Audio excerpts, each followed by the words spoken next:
Hello, my name is Chloe. Welcome to my channel. Today I'm bringing to you the 10 worst books I read this year.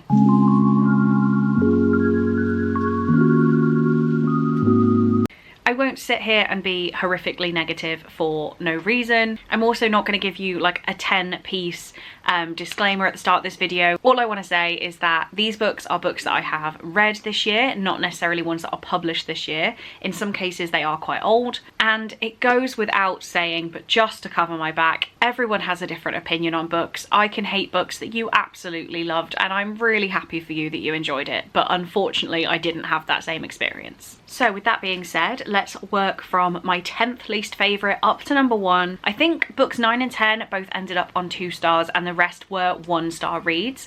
I don't normally give a 1 star unless I genuinely like despise a book. Also, apologies if you can hear the faint sounds of ducks. I am currently doing Patreon reading sprints and we have our duck simulator on in the background, so there are ducks quacking about. But if I turn the sound off for me, I also turn it off for them. So we're just gonna live with it. Okay, so book 10 in this list is Exciting Times by Nisha Dolan. I should have said before, I won't talk about these books for ages because I have mentioned them in reading vlogs, in wrap-ups.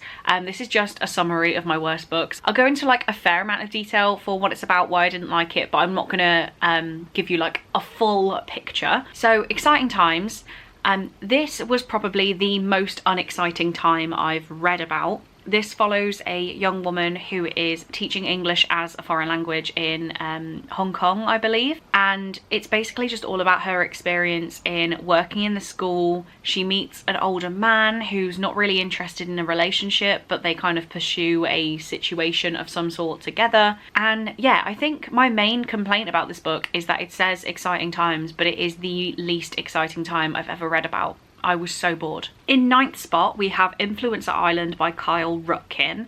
And this one gets 2 stars, not 1, just because the premise of this book is absolutely fantastic, and how it started out, I thought it was going to be amazing.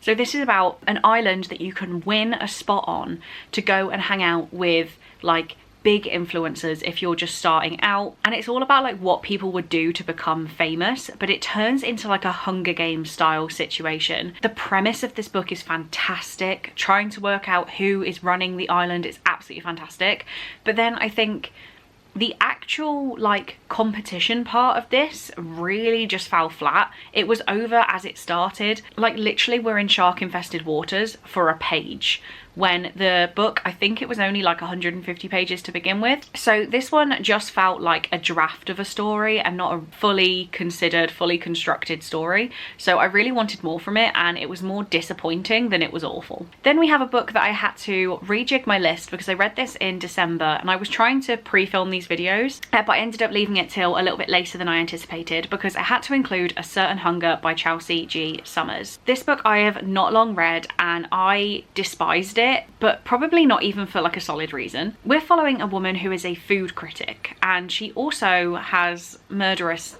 tendencies, and she enjoys murdering her boyfriends and then eating parts of them, which sounds really shocking and horrific. And if you've watched my best book of the year video, it sounds like on the level of messed up as some of my favorite books of the year. However, this was written from a main character who is so pretentious, so arrogant, that it actually made it so difficult to read and engage with her. Like you can read from an arrogant character, but like a pretentious character, and it's just their narrative, like really made me not want to read it.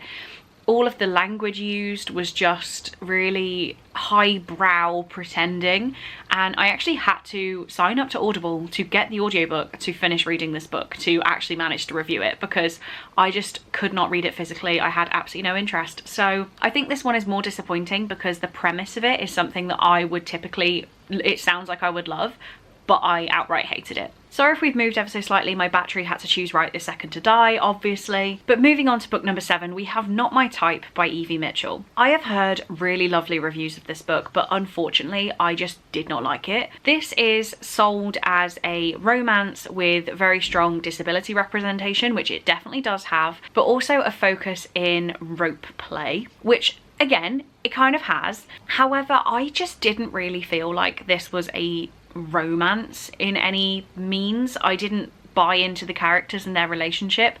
I felt like it was really just written for the sake of it. Like they took the disability rep and ropes and didn't actually form a story. It was just kind of thrown onto the page. It felt very like Influencer Island. It felt very much like a first draft. Like it had a lot more story to give. Like it had a lot more editing that could be done and fleshing out that could be done. But just unfortunately, it didn't seem to be the case. And I did find it quite unfinished and unbelievable. So I didn't like Not My Type, which is controversial. Then in 6th spot, we have Alice by Christina Henry, which seems to be either people really enjoyed it or hated it. This one is an Alice in Wonderland retelling. It is a horror retelling, and I have had much better luck with Christina Henry than with this book. It was just odd, and I understand that Alice in Wonderland is odd, so that might be where I'm being unfair here. But I couldn't quite work out what the story was trying to do, what our goal was as Alice and Hatcher, not Hatter.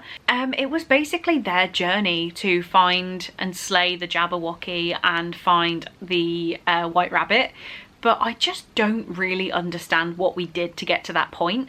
I've heard a lot of people give this negative reviews because of how gruesome and gory it is, and they say that it doesn't need to be that gruesome and gory. I did like the gore, I just felt like the story itself was lacking, so yeah, I didn't like Alice either. Then we have one that I think a lot of people might not like. I have They Were Here Before Us by Eric LaRocca. This one I picked up. It's a very, very tiny horror novella. I have not read any Eric LaRocca since, and I'm kind of scared, but there are a few of his that I want to read. I didn't understand it. I didn't really get what the author was talking about at all. I was disgusted, but in just a you sick person, not like I'm disgusted by the horror. And then I watched Ali. I'm not sure if at the time of filming this video she's still down as Hardback Hoarder on YouTube. I watched her live show and she explained everything that happened in this book and what it actually meant in terms of like kingdom, like animal kingdom, and the hierarchy of like predators. And I was like, oh, okay, like this book does make sense. I did not like being shamed into my intelligence level with this book, so I will keep it at the rating as if I still didn't understand it. So the whole thing is animal and nature horror with things rotting and animals taking home in that. We have inappropriate relationships with animals, which I can't really comment on in a normal video capacity, but overall I didn't get it. Turns out there is a meaning to everything, but I just felt like it was too hard to get it, so 1 star. Then I normally don't rate non-fiction, so it would be something really bad for me to give a non-fiction 1 star, but I did give 1 star to The Psychopath by Mary Turner Thompson. I read The Bigamist, which is book number 1, last year or the year before, and it comfortably made itself into one of my favourite true crime non-fictions that I've ever read. This is the really horrible story of Mary, who got married but her husband actually was telling her a whole load of lies, and he had a secret life and secret kids and didn't have money but then had used her money. Like, it's a whole thing. It's very reminiscent of the things that you see now on Netflix, just true crime documentaries. And I thought it was really, really good. Not only is the story horrific and I'm sorry it happened to Mary, but the book was written in a way that really got me to care about her, and yeah, I just felt for her so much. However, The Psychopath did not need to be written. This book takes The Bigamist, talks about what has happened since she wrote The Bigamist, and just slightly reflects on those moments. There was like a very unnecessary political rant that just didn't even have a place in this book. That was like, what on earth is going on? And yeah, I just really didn't enjoy hearing Mary talk in this book. I feel like she could have done a podcast after publishing The Bigamist and talked about what had happened since that book, rather than write this this whole thing. So unfortunately, I'm giving a non-fiction 1 star. Only 3 more to go. My 3rd least favourite book of this year was The Lockin by Phoebe Luckhurst. This was one of the most useless contemporaries I think I've ever read. We're following a group of adults who get locked in an attic because they're trying to stop the water that's flooding their kitchen sink. So for some reason, they go to the attic, which still I don't think has ever made sense. And there's a group of people. We have the normal housemates, we have someone who's come back from like a one-night stand and is still there, and they're all locked in this attic. And the entire book is them chatting in the attic. One of them gets phone signal and starts tweeting. It was just an absolute waste of time. Like, I'm really sorry. I'm sure this author is a lovely, lovely woman, but if I can persuade you not to pick up a book and waste your time reading it, it would be the Lockin. Then we have some books that I actually think are quite, what's the word? Like actually have negative impact. We have By the Time You'll Read This, I'll Be Dead by Julianne Peters. I didn't understand the point of this book. So this is a YA contemporary focusing on self-harm and planning suicide. It is disgustingly dark, and I hate the fact that this book needs to be written and there are teenagers in this position. But this is a YA contemporary, and it follows a teenage girl who has decided that she does not want to be here anymore, and she's found a website online that is basically helping her plan not being here anymore. It's quite a short book, and the whole thing is about her planning. Okay, there's no nice way to say it on YouTube. That planning to not be here anymore. I just felt like there was absolutely no need for it to be written. I felt like it didn't actually have a positive impact. I felt, if anything, there was no lesson learned about having these feelings and how to positively overcome them, where you can go for help. It just was dark, and it was just horrific, and I just feel like it needed a sprinkling of how do we make this better, not just how am I going to go. I really didn't like it, really didn't like it. And then last, but definitely by no means least, we have A Pirate's Love by Joanna Lindsey. This is probably the oldest published book I read in 2024. This is a romance following, it's a historical romance following a woman and a pirate. So, without going into it too much, our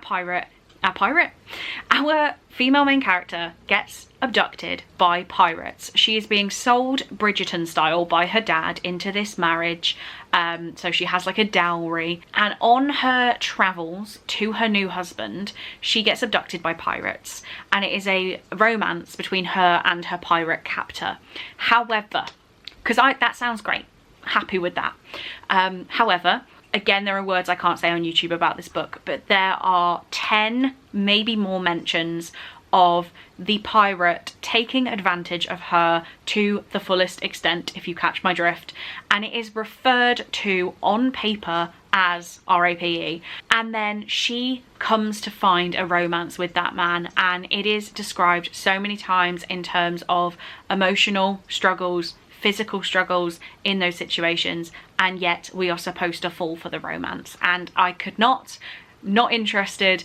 If it was I can just imagine a really well written pirate captor story that is a romance and you do feel it. Like there's books everywhere where you're falling for the person you don't like at the start. We don't need to physically stop someone from being able to give consent to cause a relationship. So yes, I hated this book. So there we have it. Those are the 10 worst books I read in 2024. I'm assuming a lot of them will cause some opinions in you guys, so please do talk to me about them down in the comments. I would love to chat to you about these books and hear your opinions on them too.